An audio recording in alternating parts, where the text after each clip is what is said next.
Jusqu'à ils arrivent à zone 4, devant une très grande maison. Elle-même, elle a eu peur, pensait que le jeune même partait la sacrifier. Elle pose la question au jeune de savoir, mais on fait quoi ici? Le jeune lui dit, voici ma maison. Elle dit, Haï, que voici ta maison comment? Il dit, entrons, il faut t'asseoir. Elle dit qu'il rentre dans la maison, voici les voitures qui sont alignées comme ça. Elle-même, elle est étonnée, elle a commencé à avoir peur. Elle dit, c'est dans quoi je suis, qu'il faut même pas le jeune, il va me vendre. Bonjour à tout le monde, j'espère que vous allez bien. Bienvenue dans cette nouvelle vidéo. Aujourd'hui, on va regarder une vidéo très intéressante, une vidéo qui va vous servir des leçons de vie, surtout nous, la nouvelle génération. Les filles qui sont matérialistes, qui ne veulent pas des hommes là.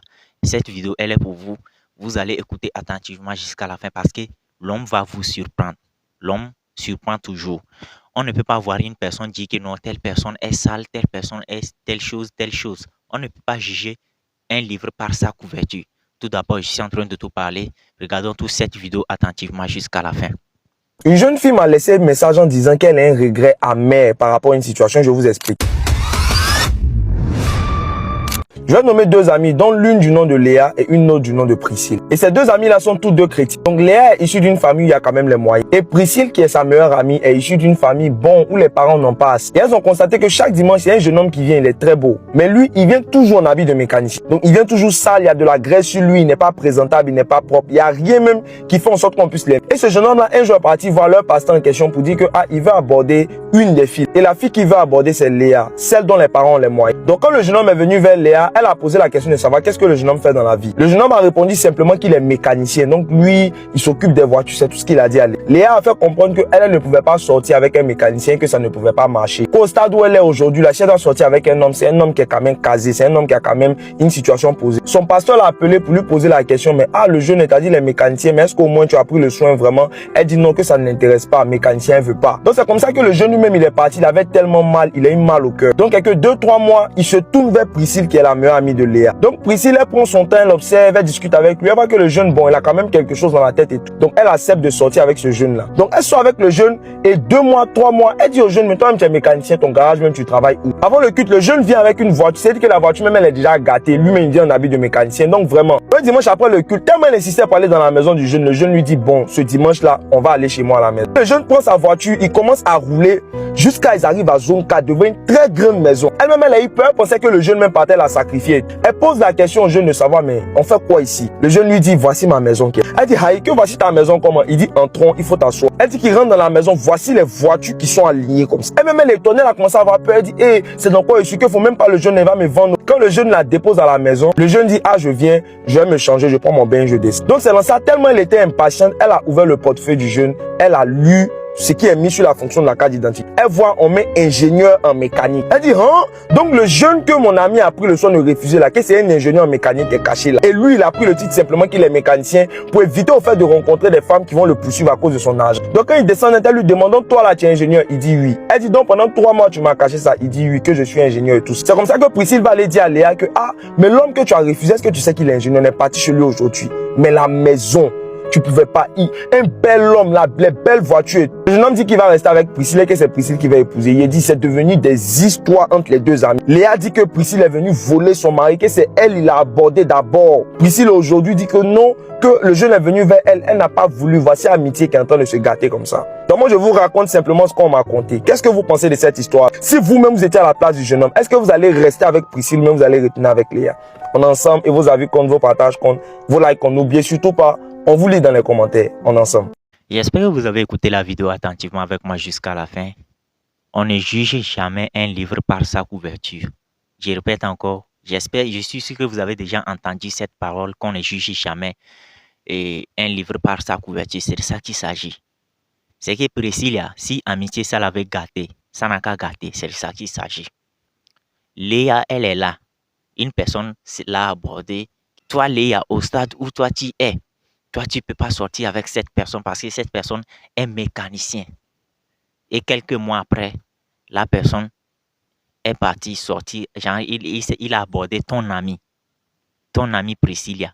Et puis Priscilla a accepté. Voilà Priscilla qui a accepté et puis qui a découvert le vrai travail de la personne, c'est-à-dire le vrai boulot, le vrai travail du gars en question. Et puis voilà que tu dis maintenant que Priscilla a volé toi ton gars. Si amitié, ça la va gâter, la va se gâter, là, ça n'a qu'à se gâter. Séparez-vous. Priscilla, si elle dit que non, elle ne veut plus te parler à cause de cette histoire-là, elle n'a qu'à te quitter dans ta vie. Toi, tu dis que tu n'aimes pas une personne qui est non au stade où tu es arrivé parce que tes parents sont riches. Toi, tu dis au stade où toi, tu es arrivé. Genre, tes parents sont riches, ça veut dire toi, tu es riche, quoi. Au stade où toi, tu es arrivé. C'est que cette façon de parler, moi, ça me fait rire, quoi. Les go, certains go ont tendance, pas tous les go, hein, certains go, je ne suis pas en train de généraliser. Certaines filles ont tendance à dire que non, on n'est pas du même niveau, on n'est pas de même classe, et ainsi de suite. C'est-à-dire, je me pose la question à savoir, c'est quel type de classe vous parlez, c'est quel type de nouveau niveau en question vous parlez. Vous n'avez rien dans votre compte en banque. C'est-à-dire, vous n'êtes personne dans la vie. Du fait que vous maquillez, vous avez un peu une forme dessinée, genre une forme un peu dessinée, c'est fini. Lorsqu'une personne, un gars vous aborde, vous commencez à dire en même temps que non, cette personne n'est pas du même niveau que vous, il n'est pas vous de votre classe, et ainsi de suite. Pourtant, vous êtes pauvre, vous êtes une clocharde. Genre, vous êtes pauvre. C'est-à-dire, à part le sexe, vous n'avez rien à offrir. Impossible, incapable de pouvoir transformer 100 000 francs en 1 million dans 2 ans ou pas. Incapable. Si on vous donne tout de suite 25 000 francs CFA, on vous donne 3 mois de transformer cette somme de 25 000 francs CFA, de le fructifier pour que ça devienne au moins 100 000 francs CFA ou bien 200 000 francs CFA. Vous êtes incapable. Aucune idée de business dans votre tête. Vous avez la tête vide. Je ne suis pas en train de généraliser. Hein. Je parle de ceux qui disent qui ne sont pas du même niveau. Du même niveau. Tout le monde a ses critères. Je ne refuse pas. Tout le monde doit avoir ses critères. Ça, c'est pas un problème. Tout que ce soit homme ou femme, vous deviez avoir vos critères. Mais avant d'imposer, avant de vouloir une personne riche, avant de vouloir épouser une personne riche, assure-toi même d'être riche d'abord. Assure-toi même d'être riche, ne serait-ce qu'à 75% riche. C'est-à-dire, tu veux un homme qui a 100 milliards sur son compte. Assure-toi d'avoir au moins 75 millions et 75 milliards sur ton compte d'abord. Tu veux un homme qui a 100 millions sur son compte. Assure-toi d'avoir 75 millions sur son compte et sur toi-même ton compte d'abord avant de vouloir. Si l'argent est facile à gagner, mais toi, il faut gagner. Toi aussi, il faut gagner ton argent en question. Toi-même, comme c'est facile à gagner l'argent et devenir riche, c'est facile à devenir riche là. Toi-même, il faut devenir riche là d'abord. Avant de dire avant de dire que toi, tu veux épouser une personne riche, toi-même, assure-toi d'être riche d'abord. Comme l'argent est facile à gagner là. On va aller sur deuxième histoire.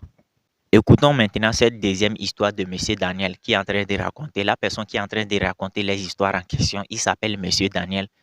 Vous pouvez aller vous abonner. Je vais mettre la capture d'écran de sa chaîne YouTube ou bien son compte TikTok sur la vidéo. Vous allez vous abonner. Mon petit ami et moi, nous avons des relations sexuelles une fois par mois. Ce n'est pas parce que je n'aime pas le sexe, mais je ne veux pas que notre relation soit centrée autour du sexe à chaque fois qu'on se voit. Je l'aime vraiment beaucoup. Donc, je dois lui fixer des standards pour qu'il voie de la valeur en moi. Mais au fond, je crève d'envie de sexe tous les jours.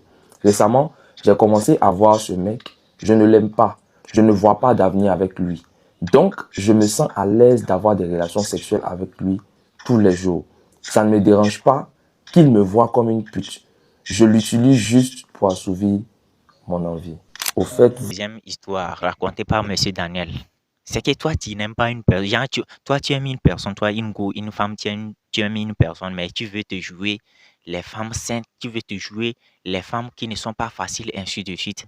Donc, tu pars, malgré que tu aimes cette personne, tu ne veux pas te donner à lui, tu ne veux pas mougou avec cette personne, mais tu pars jouer bouclé quelque part. Tu pars jouer bouclé quelque part. Non, c'est comme si certains go ne savent pas ce qu'elles veulent vraiment. C'est comme si certaines filles ne savent pas ce qu'elles veulent vraiment. Tu aimes une personne, tu ne mougou pas avec cette personne, tu veux te jouer les femmes difficiles ou bien les femmes difficiles qui ne donnent pas mougouli facilement. Et puis tu pars te mougou, tu pars faire boucléa quelque part. Tu vas... Les gars, écoutons deuxième et troisième histoire. je vais vous expliquer une histoire qui m'a donné moi-même un dégoût amer. Mais la femme a insisté pour que je partage, je ne voulais pas le faire, mais elle a insisté, elle voulait forcément se libérer. Donc je partage ça avec vous. Il y a une jeune dame qui me fait comprendre aujourd'hui, elle est mariée, elle a 3 ans. Et avant de rencontrer son mari, elle sortait avec un homme, d'accord? Donc elle et puis l'homme, ils ont eu des rapports. et elle est tombée enceinte. Et quand elle a dit à l'homme qu'elle était enceinte, l'homme était tout content. Il a dit ok, qu'ils vont gérer. Elle me dit qu'elle croit 2 ou 3 mois après sa grossesse, un matin, l'homme a disparu. Et il a disparu, il était en train de faire ses papiers pour pouvoir aller en Suisse. Donc quand l'homme arrive en Suisse, elle lui dit mais comment est-ce que tu es parti en Suisse et tout. Il a coupé les ponts radicalement avec elle. Et elle disait que comme c'était une belle femme et que le ventre n'était pas encore sorti, il y a un jeune là vraiment bien qui travaillait dans la marque. Et l'homme venait à peine de sortir et il a vu. Et quand il a vu, il a commencé à l'aborder, il a commencé à échanger avec elle. Et c'est comme ça qu'elle dit à l'homme que ah voici mon histoire, mais je suis enceinte actuellement. L'homme dit tu es enceinte et puis quoi que ça fait rien, ton ventre n'est pas encore sorti, mais que moi je t'aime bien. Donc on va accélérer les choses avec les parents. Elle dit que c'est comme ça que l'homme là l'a prise, étant enceinte, il a payé sa dot, il l'a épousée. Et puis l'a gardé auprès d'elle. Les choses n'ont pas duré, elle a accouché. Mais pour leur premier enfant, la maman de son mari a fait comprendre à son fils que non, mais que l'enfant, est-ce que c'est sûr que c'est pas de toi? Le fils a camouflé la chose, dit que l'enfant est de lui. Donc c'est comme ça qu'ils ont fait un deuxième, un troisième enfant. Là, ça va. Maintenant, la femme va me dire quelque chose au fait qui va me troubler. La femme va me faire comprendre que son mariage, ça fait près de 6 années aujourd'hui. Et c'est comme ça qu'un jour, elle se promène sur les réseaux et elle tombe sur le profil de l'homme qui l'avait enceinte et qui est parti en Suisse là pour la laisser. Et elle dit qu'elle tombe sur son profil. Elle a vu.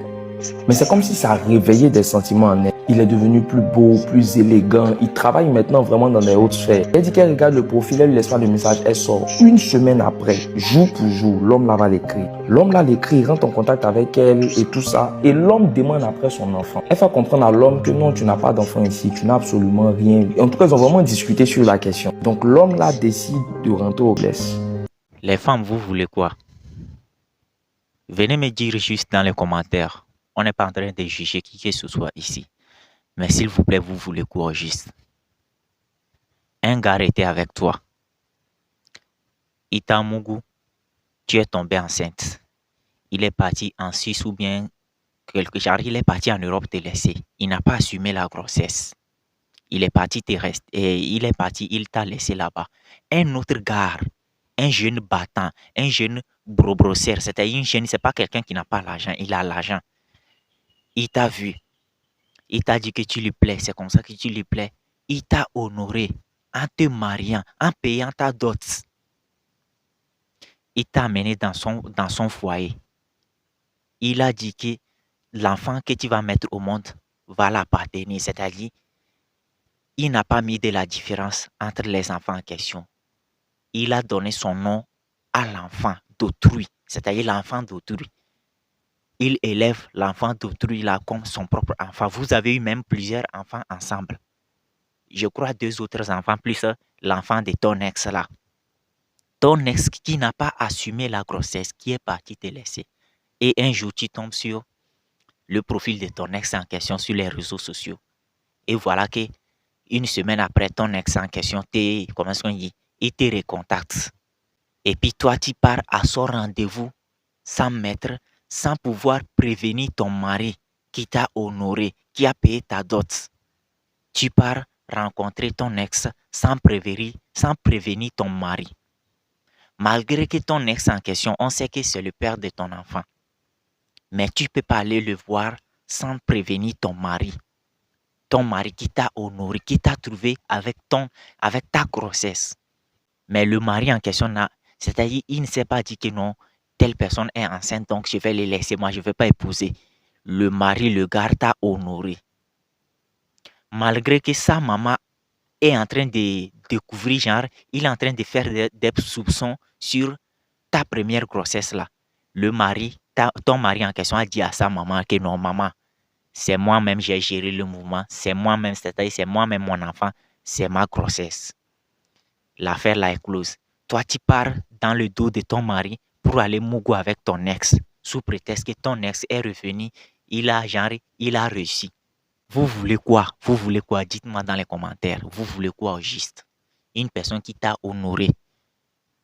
Voilà comment tu es en train de remercier cette personne. Voilà la façon dont tu es en train de remercier une personne qui t'a honoré. Avec ta grossesse, vous-même, vous savez, en Afrique ici, comment est-ce que les gens traitent des personnes qui ont fait des enfants hors mariage. C'est-à-dire les jeunes filles qui ont donné naissance, qui ont enfanté sans être mariées. Les jeunes qui ont mougou, les filles qui ont mougou, les femmes qui ont mougou avec des personnes et que ces personnes ont fui les laisser là. C'est-à-dire, pour ne pas dire, les mères célibataires, vous-même, vous savez comment les mères célibataires sont traitées en Afrique ici. De la façon dont les gens, de quel regard les gens regardent les mères célibataires, vous-même, vous savez. Mais une personne n'a pas voulu que tu sois dans le même cas que les autres, tes autres filles ou bien tes autres sœurs qui ont vécu les mêmes situations que toi. Une personne n'a pas voulu, cet homme n'a pas voulu que tu sois dans le même cas, que tu sois jugé après. Cette personne, cet homme a voulu t'honorer, te marier. Il t'a marié, il t'a honoré. Vous avez eu 2 autres enfants à part cet enfant de ton ex-là. Vous avez eu ensemble. Ça fait 3 enfants. Et que toi, tu pars maintenant derrière. Tu tapes dans son dos, c'est-à-dire tu pars dans son dos, Mougou avec ton ex. Tu pars au rendez-vous de ton ex dans le dos de ton mari. Non, soyons humains, c'est-à-dire mettez-vous à la place. Vous qui êtes en train de regarder cette vidéo, vous êtes une femme. Mettez-vous à la place de l'homme. Vous êtes un homme. Nous tous, nous regardons cette vidéo, que nous soyons femmes ou garçons. C'est-à-dire que nous soyons hommes ou femmes. Mettons-nous à la place de l'homme en question. Et vous êtes tombé sur une femme qui est enceinte, vous avez dit que non, malgré qu'elle est enceinte, elle vous plaît, ainsi de suite. Vous n'allez pas la négliger. Elle vous a dit qu'elle est enceinte, vous l'avez mariée comme ça. Vous avez pris son enfant en question comme votre propre enfant. Vous avez donné votre nom à l'enfant en question. Vous avez eu 2 autres enfants ensemble. Et qu'un jour, l'ex de votre femme revient au pays. Quelqu'un qui l'avait abandonné dans le passé. Il revient au pays un jour. C'est-à-dire, il appelle. Et c'est-à-dire, c'est pas un jour même. Il avait même contacté sur les réseaux sociaux. Il discutait avant que l'ex en question revienne au pays. Il avait contacté sur les réseaux sociaux. Il discutait avec toi, ta femme. Ta femme discutait avec son ex sans te mettre au courant. L'ex en question revient au pays en Afrique ici. Et ta femme part rencontrer son ex. L'ex en question lui fixe un deuxième rendez-vous. Et puis ta femme en question part rejoindre son ex en question jusqu'à ils ont Mougou. Comment allez-vous réagir? C'est-à-dire, comment allez-vous réagir? Soyons des humains, on est tous des humains. Réfléchissons, mettons-nous à la place de l'homme en question. Vous honorez une personne, vous la mariez avec sa grossesse et voilà comment cette personne vous remercie. Comment allez-vous réagir, les gars? J'aimerais savoir. Dites-moi dans les commentaires. Je serai très content de vous lire. Dites-moi ce que vous en pensez dans les commentaires et donnez votre avis, quoi. Les gars, moi ici dépassé. Dites-moi ce que vous voulez. Venez me dire, les femmes, dites-moi ce que vous voulez dans les commentaires. Une personne qui vous honore comme ça, voilà comment vous le remerciez après. Dites-moi ce que vous en pensez. Moi ici déjà dépassé.